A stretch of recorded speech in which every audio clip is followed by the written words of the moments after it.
نحمده ونصلي على رسوله الكريم أما بعد فأعوذ بالله من الشيطان الرجيم بسم الله الرحمن الرحيم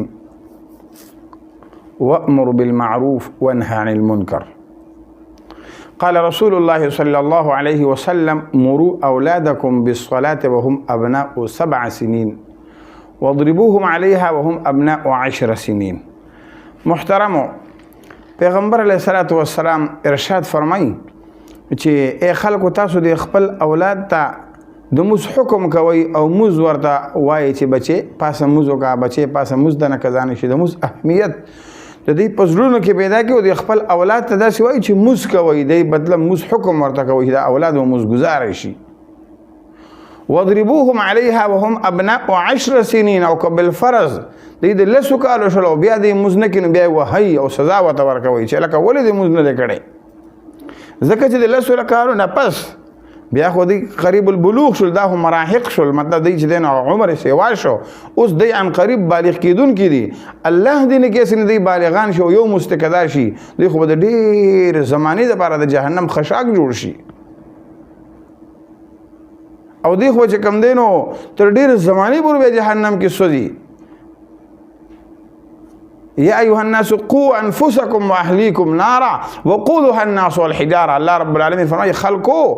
تاسو چې کم دین قوا أنفسكم وأهليكم نارا بچ کې خپل ځانونو د خپل اولادونه دا د اور نه بچ کې د اور نه.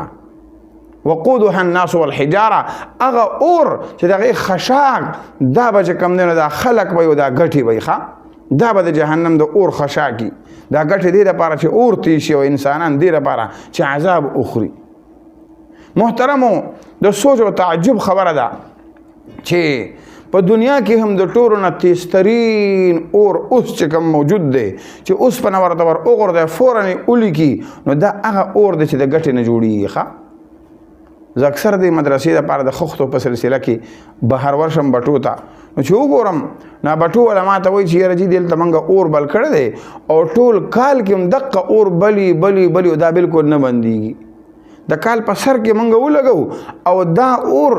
د کال تر اخره پورې بل سره پورې دقه سي لګېدلي او دې موږ دوباره بل تیلې نه وهو دم دقه رنګ چلیږي مې دا ولې وایي دا د ګټو اور دی که نه جي د ګټو کویلا دی د چې کله اور ورته شي نو هغه نه بندېږي بیا دا د رب العالمین ګوره څومره لوی قوت دی. الله رب العالمین فرمایي داسې اور چې دغې خشاک به انسانان یو ګټې وي. نن په دنیا کې هم د ګټې اور د ټولو نه تیز اور دی. الله دې موږ محفوظ او ممنون کې الله زمونږ بچي او زمونږ نسلونه دی الله رب العالمین د جهنم د اور نه بچ کړي بلکې د پیغمبر علیه الصلوۃ والسلام ټول امت ته الله پاک د جهنم د اور نه بچ کړي او الله رب العالمین زمونږ محافظ او معاون شي. د دنیا په کار کې هر سړی عاقل دی خو چې سړی به سړی کېږي هغه کار بل دی. الله دې موږ تاسو ته هغه کار نصیب کړي چې کم کار د انسان نه انسان جوړوي کم کار چې د سړي نه سړی جوړوي کم کار چې د انسان نه جوهر او یو کالی ته نه جوړوي الله تبارک وتعالی دې چې دی نو موږ ته هغه کار نصیب کړي. محترمو که موږ نن د خپل اولاد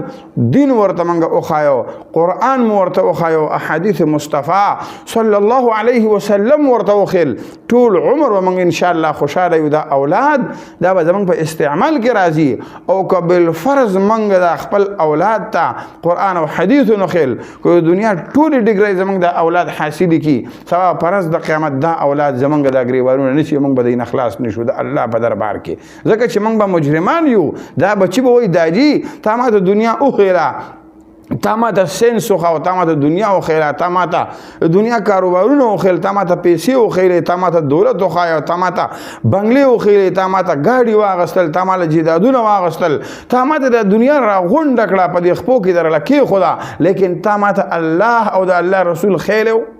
موږ سره به جواب نی. محترمو د دنیا په دې کارونو باندې دنیا په دې ژوند باندې منازيږي د خپل اولاد ته الله او د الله رب العالمین د پیغمبر صلی الله علیه وسلم چې کوم سنت مبارکه دی غورته او خی بچي په دې ژوند تیروي ان شاء الله پرز د قیامت د اولاد بس تاسو په استعمال کې راځي د اولاد بس تاسو په دنیا کې د عزت باعث وي او په آخرت کې به ان شاء الله د اولاد تاسو لپاره ډیر لوی د نجات باعث ربنا هب لنا من ازواجنا وذرياتنا قرة اعين واجعلنا للمتقين اماما دقه معنا ده چې اولاد تسړي دین او خي او بیا د اولاد د دین خدمت کوي دقه اولاد د انسان د لپاره په دنیا او آخرت کې یو عظیم سرمایه ګرځيږي الله دې زمونږ تاسو د اولادونه زمونږ تاسو د لپاره په دنیا او په آخرت کې عظیم سرمایه جوړه کړي واخر دعوانا ان الحمد